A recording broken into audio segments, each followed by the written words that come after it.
All right. This is the He Said, She Said segment of The Aftermath. And this is Mick, the Doctor of Digital. I'm your host with the co-host, the legislative tiger, Kindra Reiber. How you doing today, Kindra? I'm freezing, Mick. Um, Freezing. yes, as most of our listeners know, you're in California. I'm in Ohio, and it's freezing today. Oh So I'm my. all cozy. I got my heater underneath my desk. It's snowing outside. I think it's Ooh. going to be a bad winter. You'll have to tell me, what is snow exactly? Hey, Liquid sunshine. yes, I love the seasons, but winter, if it only lasts like a couple weeks over Christmas, I'm good. It can go away then. That is awesome. But yeah, we're probably about 72, I think we are now. I think we're in the 20s. In the So 20s. That's cool. yes, and with the wind chill, it's like super extra wake you up when you go outside. It'll wake you up in the morning, that's for sure, right? Yes, especially when I go to my 5 a.m. workouts. It's really wakes you up.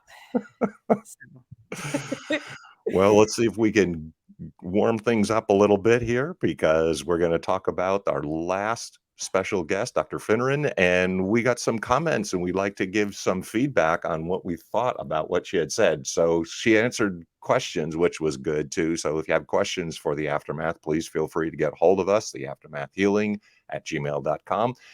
Thought she was really interesting. One of the points I wanted to bring up, and depends on what you wanted to say too, it's the parental alienation syndrome, which she defined. And I thought one of the most interesting things about this, because I had mentioned this is really what happened to me in my situation, it comes down to the DSM and where they classify you psychologically.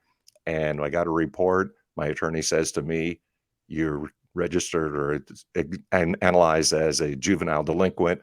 I laughed. She did not. They were serious. I'm like, how could I be a juvenile delinquent? But in any case, the parental alienation syndrome might be into the DSM, which is that psychological evaluation and how people are evaluated. yeah, so I'm actually glad you brought that up because I did not know what DSM stands for. Do you know what that is? Yeah, it's don't quote me, but it's something like diagnostic, and it has to do with psychological evaluation so that when a counselor or a psychiatrist or a psychologist examines you and then they classify you at certain things. So you're schizophrenic or what have you. And that was one of the categories that so far, the parental alienation syndrome is not in the DSM, but if it's not in there, then in other words, a counselor or a psychiatrist is not going to be able to say this is a real phenomenon because her point was it's not been recognized by the medical community as a syndrome, at least not yet. Yeah, and I think that's good for us to distinguish too is the syndrome is actually the medical terminology, but parental alienation can still happen. They just don't have the results from it, from the Mhm. mental abuse and what happens to a child that goes through it to diagnose it as a syndrome per se right now in the DSM. And if it's So if it's go not ahead. in there, then it's not recognized. That's the problem. Right, and because it's not recognized, it's not helping us in court as parents. But I wanna go back to yours, and I Yeah. it's kind of funny. Um, I have fought for trying to get psychological evaluations done for years since mine started. We Okay. would get halfway done, and then something would happen, and, all of that. So I've been through some psychological testing, but I never had a diagnosis because we could never get to that point. Um, that's another conversation for another day, but yours was juvenile delinquent. And where's Yes, the juvenile? Because you weren't 16 I was not. and the delinquency, like what how do you know how that category is defined? I just Well, thought that was very odd for you. Well, that's why I'm saying, yeah, that was odd for me. I thought it was a joke. And I'm sitting across the desk from the attorney, and she said, no, the psychiatrist examined you, and that, according to the DSM, is where I would qualify. So, all right, I'm not a juvenile, obviously. It's got to be wrong, but I'm delinquent in some way. I think it was an arbitrary category that was just attributed to me in order to alienate me, it's come down to. But one of the next points I was going to make was see the custody process is broken. This is part of its brokenness.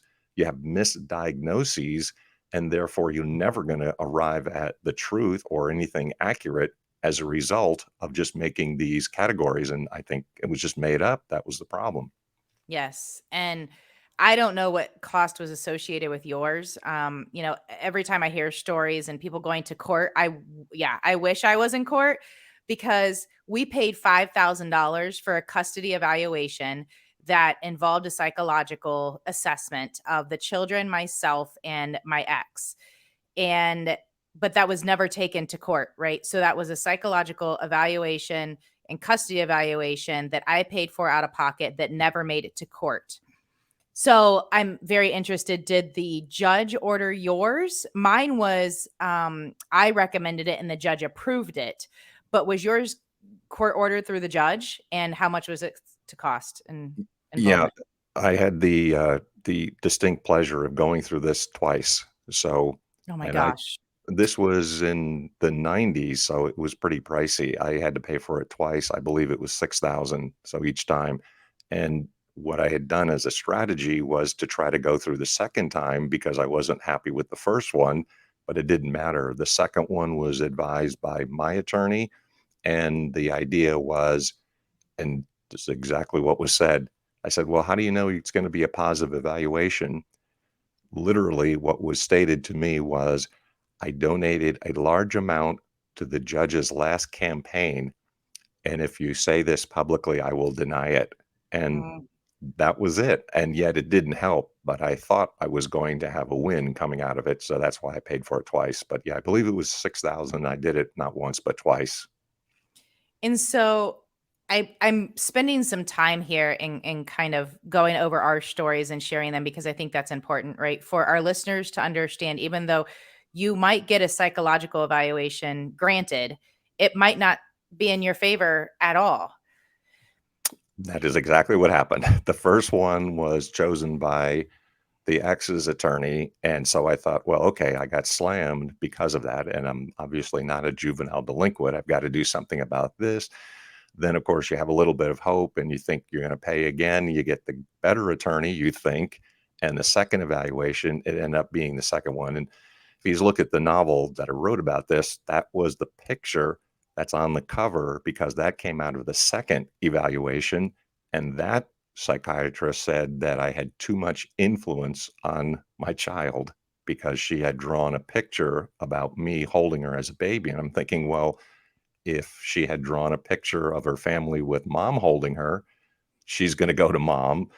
If she did the wrong thing, in their opinion, his opinion, it still works against me. It's a crazy system. The system is broken, and I think that may be what's helpful for people to hear because I agree with your point. You should know a little bit about our story and why we're doing this in the first place. That this is why.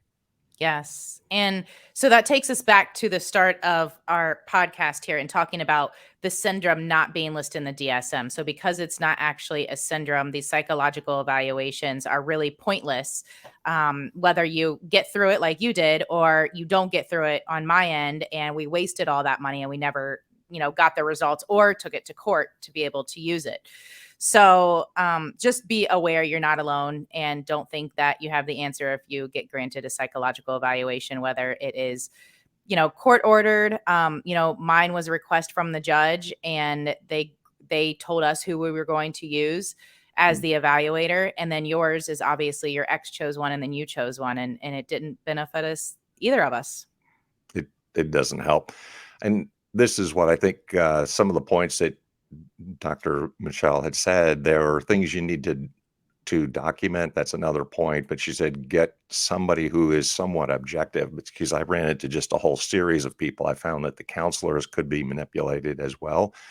And the process itself can be manipulated. Because one of the points that we talked about in the show was if the person who is the alienating parent continues to alienate, well, that just is a manipulation of the system because then the alienated parent is kept out of the children's lives. Well, then that's the solution as far as the alienator is concerned. I'm going to continue the conflict and I'll keep it going because I'm getting my way. I can manipulate the system. Correct. And I think that's so important for people to understand, even though we might have the facts and they say facts speak to the judges. It really depends on your judge, your magistrate, your GAL. I know my GAL, David Maceros, that is known in Dayton, and then the judge, which is Denise. cross, neither one of them looked at the facts. They were manipulated by Mhm. the alienator. And I'm calling them out because they are people that are supposed to be servicing the community and they're not doing it justice. And I think it's because they're not looking at the facts. They're just allowing themselves to be manipulated by that parent. And that's where saying trying to come up with a solution. Again, I said, all right, how about if you give me 100% legal and physical custody, especially physical, because mom had taken off with the child more than once. I never did. So I said, well, look at the evidence. I'm not taking the child away. And mom can have her anytime she wants. Just, make some sort of reasonable accommodation and we're fine. And the system says, the people involved says, no, we're not going to do that because they want to continue the conflict because everyone in this system is making money. So if you're calling people out, they go, yeah, because let's name these folks because they are not doing their job. There are people that are in this situation that go to multiple attorneys, multiple judges, multiple masters, multiple counselors, and still there's no resolution because the system does not want a solution. It wants a continuing conflict in order for everyone in what I'm calling the custody industry. They're making money. It's money. Yep. And directly to my point in my case right now, right? They're pausing the case for a year so everybody can make money for a year. Then we will reevaluate after a year and again have another year of probably money. So at that point, you have to make a decision on if it's actually worth it or not. So, but yes, everybody in the custody industry is just making money. And this is in the meantime means that whatever your children are experiencing, they're losing the contact that they have. And everybody knows, everybody will tell you the same thing. If you have a child, said before you know it, you blink, they're 18. So Mhm. whatever is a part of their upbringing in their childhood, you're missing out on that. And they are missing out on it because they're deliberately keeping a parent out of the child's life. And that child doesn't have the benefit of the two parents, which we've had a show on that. The research is crystal clear. You have to have access to both parents, and they benefit from access to both parents. Yes, correct. Completely agree. And I think bringing us to that point, though, I if you don't have access, you're not helping the children, right? And at the meantime, they're also not getting the help they need because they are alienated. And I thought one good point that Dr. Michelle brought up, I kept a journal for years of everything that happened. However, what I didn't do, so if people, our listeners are getting ready to go to court, one of the things you can do, and even before court, right? This journal started when the very beginning of my case. That's one advice a friend gave me, and I thought it was great, is to keep a journal. You never know what would happen. But actually identifying the behaviors and the patterns of your children, especially when they're coming back from the other return, when they're returning from the other parent that's alienating, doing the alienating. What are their behaviors? How are they acting? And I think even more than just a journal is trying to capture it in video. Whether you have cameras up within your house, whether you have cameras outside, whether you capture it, on your phone, having video evidence of their behaviors is absolutely so important to have in court. It's having the documentation is really critical. If you can get an objective person, a third party person, or on camera too, that you can hear and understand, because at the time when they weren't all that common to have outside cameras that were coming about. But yes, it would have been crazy to catch some of the wild things that happen at the switchover times because it was crazy and wild. I had the car up on the lawn, drove the car up on the lawn, took the child. I'm like, folks, that would have been a great to have on camera and say, I'm trying to explain to you, this person is not quite there. There's something mentally wrong, which Mhm. I could see and observe. But as one of those conflicting parents, they're interpreting me as making these things up or making these stories up, which was not, in fact, true because it did actually happen. I just wish I had it on tape. Yes. Yes, I agree. So, anything else you have, Mick, from Dr. Michelle you want to bring up? I had other things I wondered if you were going to mention because one of the questions was the different behaviors that happen based on what the person is going through. So there's mental health issues, there are basic child behaviors, depression, anxiety. Then there was a second category, behavioral issues. impulsive, delinquent behavior. Third was academic issues, risk-taking, chemical, sexually active early. I mean, there are certain phenomena that are associated with this syndrome, which I think you got to recognize it is a syndrome, and these are things to contend with. Plus, also a valid point that she made was, if not resolved, of course, these things are going to crop up as adults. And then, therefore, if they are not resolved and taken care of as a child, they're going to come back up. So, for the child who is in this situation, they also need to be aware of it and attempt to take care of it themselves, or it's going to trouble them in life. Yes, and I think that's so sad because I don't think the children get the help they need and might turn to substance abuse or whatever it might be. And when they do that, I don't know if they have a full understanding of why they're doing that and the history connected to it. So I think it's things that we need to be aware of as parents if our children are going through a divorce with us, and be aware and looking for those behaviors. Good point, Mick. The positive thing, if anything, is the fact that if the person has been alienated, that sometimes the court will take that in consideration and provide the alienated parent more time. So that was a point that you made, and that's a hopeful one. That, yeah, I'd like that to happen if you have the documentation, if you have evidence that's on tape or things of that nature. So that all is very helpful as well to know. Yes, I think the main point there is get into court if you can. That's And been my frustration, but then other people say they get into court and it goes the wrong way, and they're, it's not seen. And again, that brings us back, Mick, to the whole point. The system's broken, and that's why we're doing this.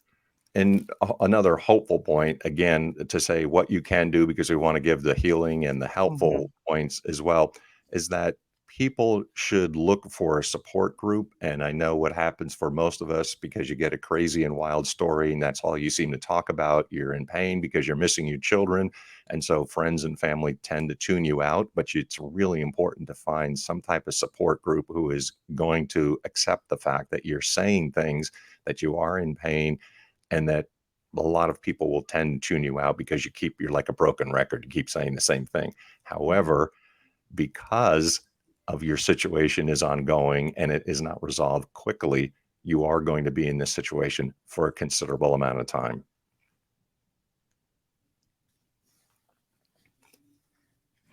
Eh, Yep. Do you have another point? Nope, I was looking at my notes. I think we touched on all of them. Okay, because the only thing is, if we're going to kind of wrap up, we got to make sure that everyone identifies you and knows that you're the legislative tiger. So I appreciate you calling people out. And that's what I'm calling you, because the person who's in this situation and can do something about it, that is really awesome. So if people are listening, hopefully you're enjoying the episodes that we're presenting. Make sure that you're liking, subscribing, sharing, positively reviewing the aftermath, and we'll have more experts and more commentary. And anything else that you want to add before we end today, Kendra? I think that's great. I think just know you're not alone. Absolutely. So if you do have questions and have comments and reactions to the show, we'd love that as well. And that is at theaftermathhealing@gmail.com. Until next time, Dr. A Digital Mick and the legislative tiger Kindra, we'll see you next time. See you Stay next as time. bold.